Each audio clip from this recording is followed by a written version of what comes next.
Hello, today I'm delighted to be joined by my guest Matt Gilpin from Sprift. How you doing? Very well, David. Yourself?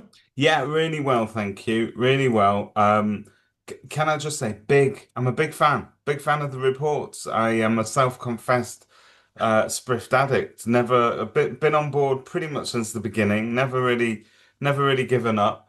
I think what I always loved about the reports was the look on a prospective client's face when you showed them that report. So back in the old days when we only could print them out, we printed them Yeah, out, yeah, yeah. we took them on our sort of market appraisals and so on, and showing them that little sort of plan of their house with the line drawn around it always brought a smile to somebody's face. And I think there's a lot of value and utility in the report. So it's not just a leave behind. It's not Yeah, just bits yeah. of paper that clutter up somebody's living room. I think actually there's some real tangible uses to them.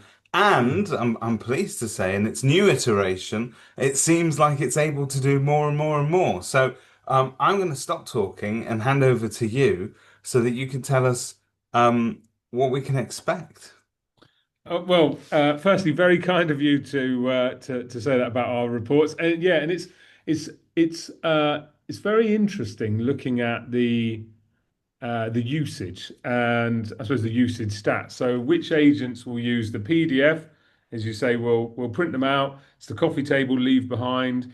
I firmly believe, or I'm firmly told on a regular basis that because it's a report on that person's house and not just oh here's stuff about me, Mr. Agent, or some generic or property industry, I suppose trends and insights, because it's actually about the property that it's a coffee table leave behind, but it's retained. And if you're leaving something in somebody's front room, all white labeled as your business with information about that person's house, then yeah, it's likely to stick around and hopefully keep the agent front of mind. But then our interactive reports, which are about I think about 6, 7 years old, and they're the ones that we've given a new lease of life to, certainly, and brought a lot more functionality into. It's also interesting to see how they're used and which agents like the PDFs, which like to use the interactive, and certainly and ultimately, which agents use both. So yes, no, it's yeah. So thank you for that, and it's good to see how they both have their place. Yeah, no, they absolutely do. And I think just speaking for agents a little bit, I think the reason that we tend to sort of have not given up on the paper versions is it's still nice to carry something in with Yeah. you. We all need that piece of armor when we're going into Mm. somebody's living room, but also some people do like to see it traditionally, but I think the best thing about the interactive side of the reports, and this isn't a new thing, you've been doing this for a while, but the in its sort of first forms was that it's trackable. Yes. You Yeah. can tell when somebody's actioned something when they've seen it, and you've got it's not just sending something out into the ether and sort of hoping and praying Mm. that it's going to make contact, but you can actually sort of trace that. And I think from a marketer's point of view and somebody that is having to nurture clients along, I think that's also invaluable, isn't Mm. it? I think so. Yeah, I think it's that phrase front of mind again. So you know when you're being thought about, ho hopefully positively, and therefore right, maybe now I'm going to give them a quick call, and not necessarily. Oh, I see you've been looking at our report again, but have you thought about bringing your property to market or any other questions since the appraisal? And yeah, we actually hear a lot that. Um, Quite often there will be a flurry of activity around the interactor reports post the MA, and then things might go very quiet. The agent might feel like they're being ghosted a bit. Could be 2, 3 months later, all of a sudden, yeah, the link starts being pinged again, and think, right, okay, maybe now have they made the decision, or life events happen, or they found something they want to buy. So maybe now, yeah, it's a great way of understanding that the behaviour, and right, I'm going to get back in touch at the right So time. help us to understand, I think, the key changes then in the interactive reports, because to me there's a lot going on. It seems very Mm. simple. It seems like you're adding almost like AI powered efficiencies to the report, but it's a bit more than that because you're taking a report that already, as we said, has great utility, both from a sort of prospecting point of view and also brand awareness and just that sort of building that knowledge piece for the agent, making them seem that, true experts on the actual Mm, area and also the actual property when they go into a house.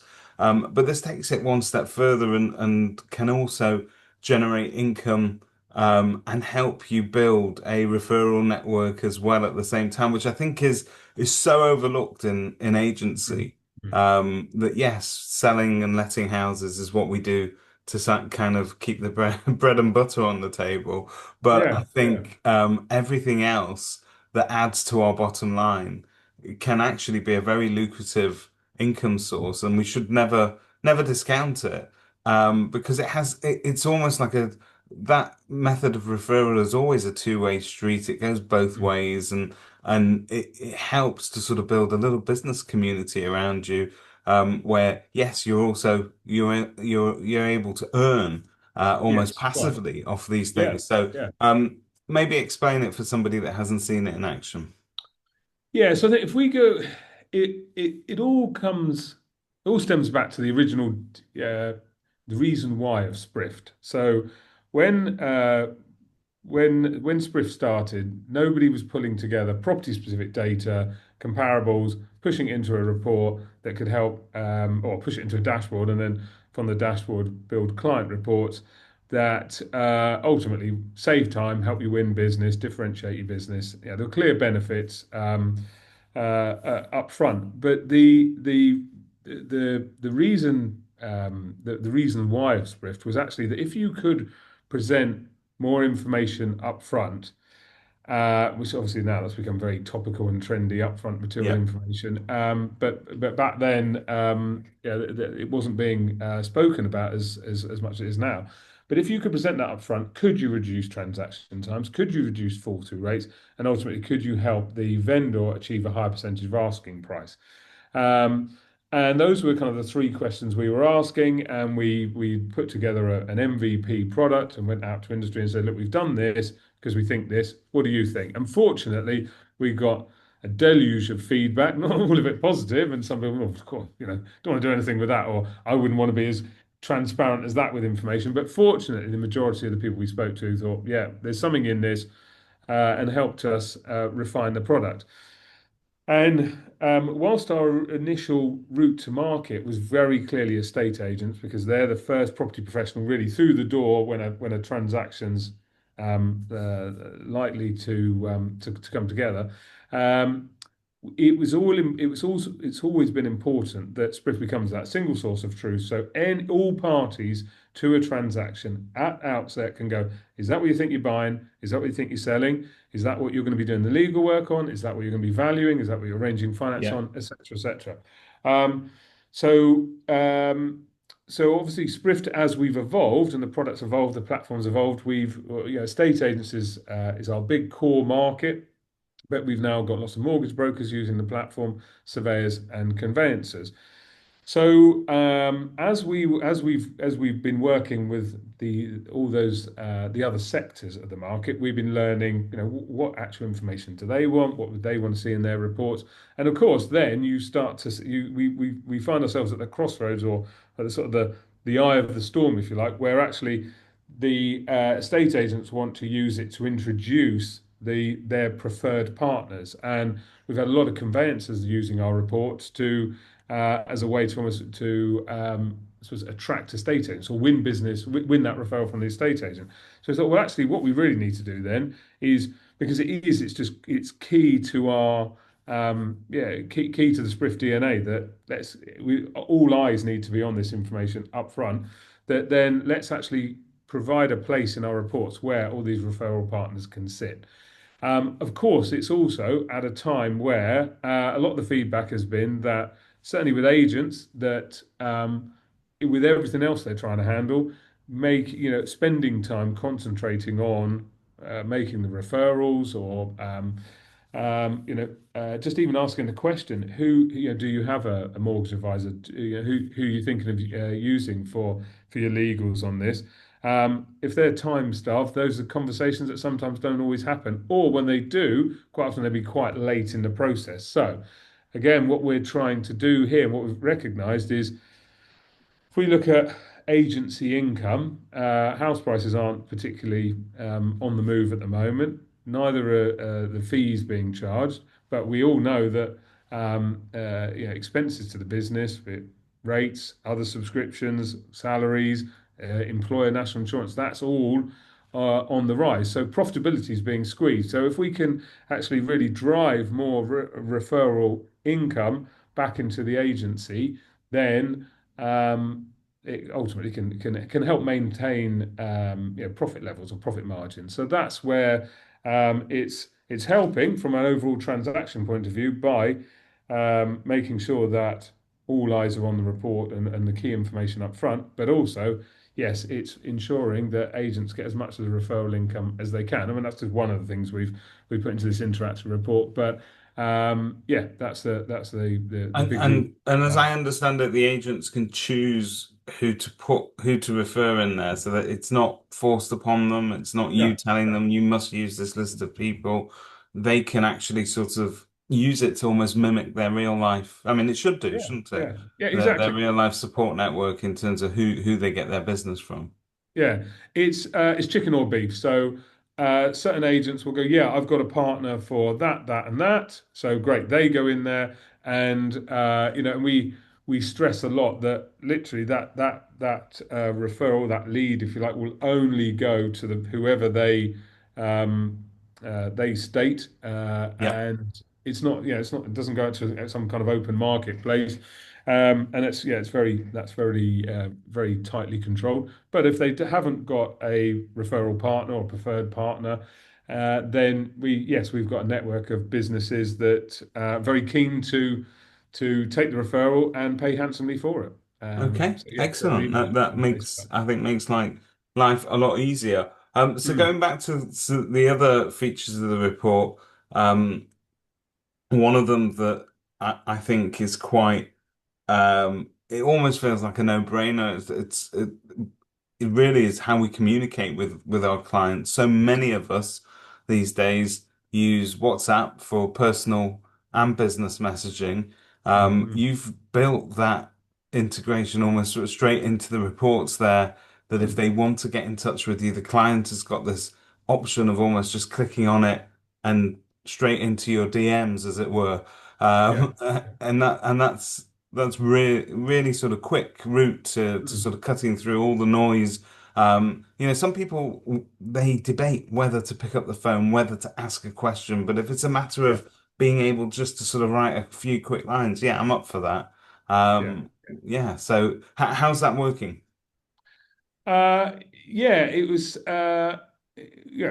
really well. I remember reading the story about 10 years ago about why Facebook, because at the time there was Facebook Messenger, and but then Facebook went and bought WhatsApp, and very much because they saw a future where if you were, and I think the example at the time was, you'd have a WhatsApp conversation, ongoing WhatsApp conversation with IKEA or John Lewis or something like that, and it's like, so, oh yeah, we ordered those plates. Oh yeah, actually, can we get some more of those plates? We might have purchased these plates a couple of years ago, but actually Yeah. just got this ongoing thread with your preferred retailers, if you like, and for quite some time we've been looking at, right, well, when is that actually going to happen? When is WhatsApp just going to become almost the de facto way that people communicate with retailers, suppliers in the UK? And we spend quite a lot of time in our sort of product appraisal and product study at Sprift,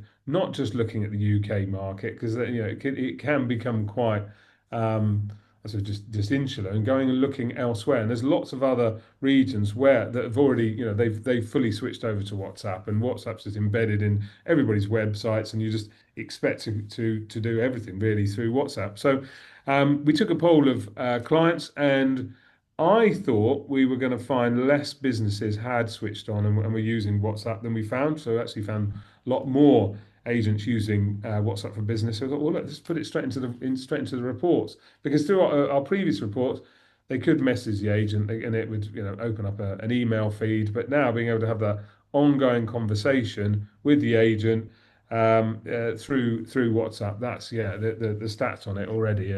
It's getting a lot of use, and obviously they can say, okay, well, what about this property? Or I'm looking at this page. Tell me more about this. Yeah. So it's just really building that engagement in a way that really the consumer wants to engage these days. I think that's such a key part of business, any business, but particularly a state agency, is to Mm. give the client the option. We can't be prescriptive on how they interact with us. If we Yeah. say we only want your phone calls or we only want emails or you can't afford to do that because I think Mm. that that's part of this kind of digital autonomy that we've all got, is It that does. we Yeah. get to Yeah. choose how we communicate and what suits us better. Some people like to hide behind a keyboard. Some people like to Yes. get on the phone. Yeah. Some people find it much easier to interact on WhatsApp. And I think, sometimes as agents, we need to sort of think about how we contact people because calling people during the day when they're at work is not a comfortable conversation to have with somebody. Yeah. Yeah. Great point. But Yeah. then being able to sort of sneak off to sort of send you a few WhatsApps to arrange a valuation or a viewing or to ask you a question, that's totally doable. So I think we Mm. just need to be more open to that. And I think when Yeah. agents do give the client a choice, Mm. I think that's when they really win. So I think this works perfectly Yeah. Yeah. with that.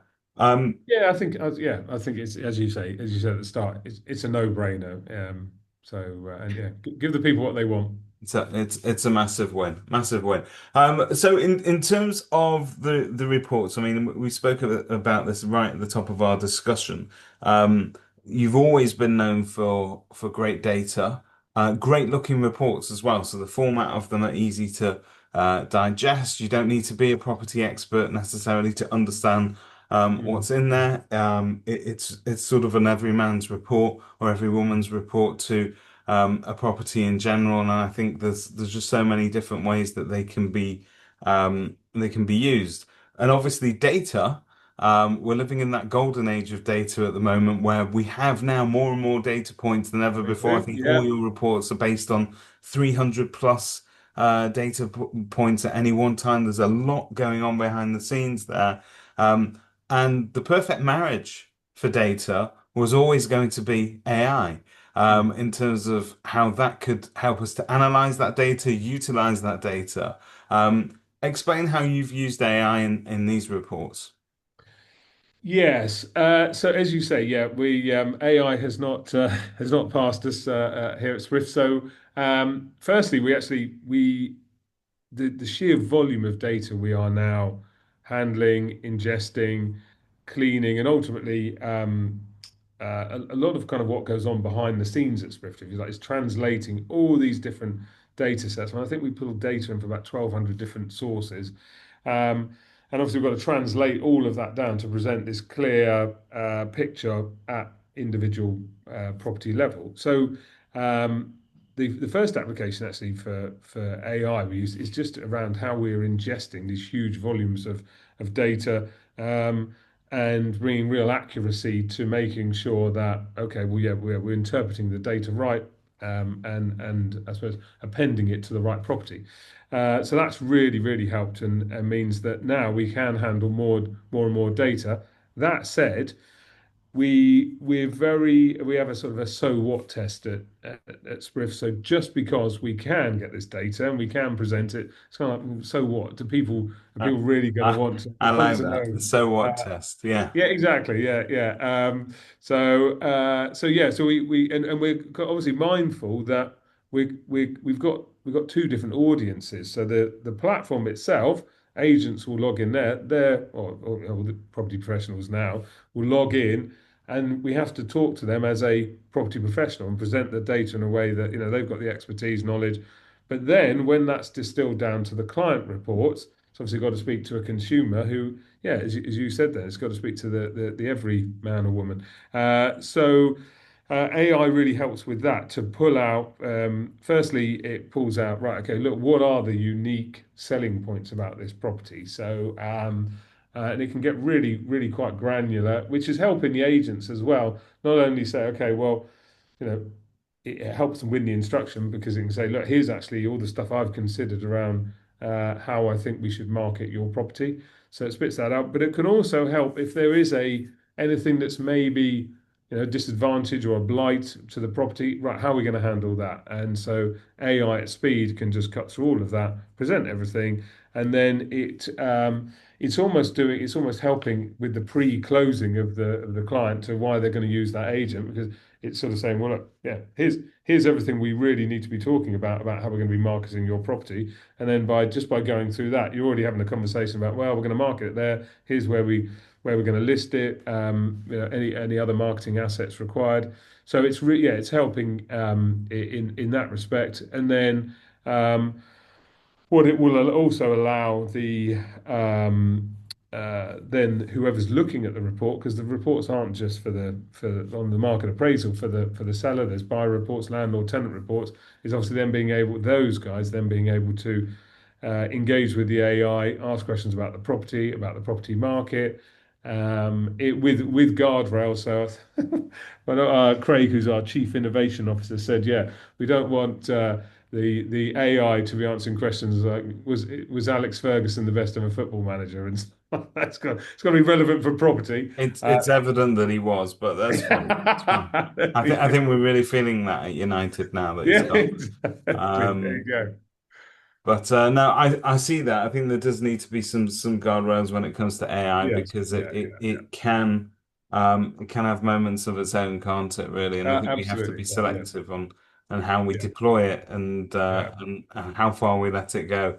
Yeah. And I think ultimately all of that AI and anything that any technology that we use has to make room for the agent's personal touch to come through as well, because Exactly. it's a people business and it Yeah. needs to remain that way. We should be Yeah. quite protective of that, I think, probably. I think so. I think where AI helps me most in my uh, day job is it's the first draft of something. I always find the first draft of something is the hardest. So AI has given me that first draft.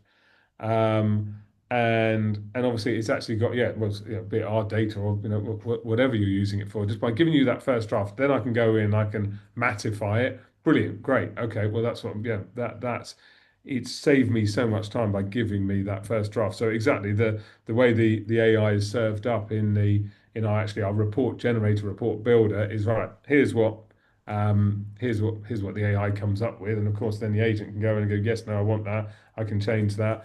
But it's just saving the time to sit down and think, right, what is it I really want to be saying about this property? Or what are the unique selling points? What are the unique features around this property? Some of which,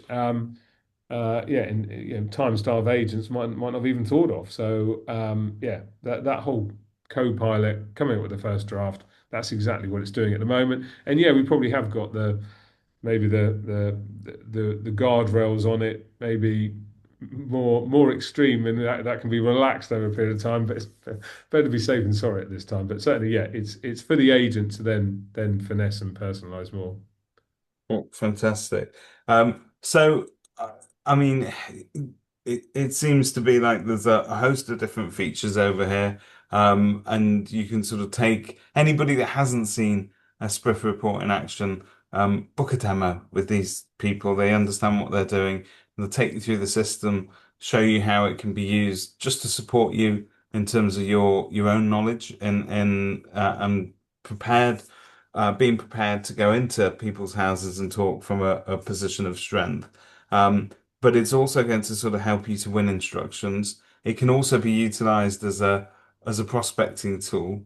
And it's a great long-term nurture tool as well. That you can keep refreshing, so you can keep sending people updates on their property and what might have happened in their local area. And it's a lovely way to sort of keep in touch with clients over time and prospect gently without sort of being too buy it now, instruct me now, which tends to Yeah. drive people away rather than to the business.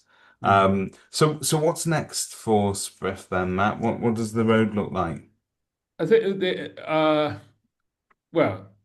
again, staying true to our uh, original reason why we've been parts of lots of different groups that have been petitioning government around data standards, um, and what information needs to be provided by whom and when. And so it's great to see this current consultation by the government. The way, it looks like, and we were in uh, consulting a meeting last week with the MHCLG, so we got a really good steer on how government are looking at standardising property information, and bringing much more of it up front, so that ultimately property transactions be far quicker, less fall throughs, all the stuff kind of, we've been hearing about over the years. Yeah. But actually now I think we're at a point where a lot of this is going to be mandated by government. And our big thing is, well, clearly we're ready for that. Clearly we've been pulling together the data and presenting it up front and sort of banging the drum for that cause for quite some time. But at the same time, we're not repeating the mistakes of HIPs in the past, where it ultimately becomes a blocker for anybody wanting to bring their house to market. So we're primed and ready, and ultimately just there ready to support the agent in what that's going to look like. We've got, yeah, we feel we've got a good finger on the pulse there, and our platform, and in fact, actually, where we've taken the direction of these reports is quite deliberate as well around what is going to need to be presented. So we have put more data into the report, certainly a lot more mapping, geospatial data is in there. So yeah, so that's kind of I suppose, yeah, the core direction here is that not looking to reinvent the wheel, no massive change of direction, but just staying true to kind of why the business was founded in the first place, really. Fantastic, fantastic. Looking forward to see how things evolve. We're in that sort of very fast-paced environment at the moment where technology is Mm. is growing at a rate of knots, and so no doubt Yeah. there will be other iterations and new additions, and we look forward to talking to you about it then. But until then, thank you very much for your time. Thank you, David. Thank you.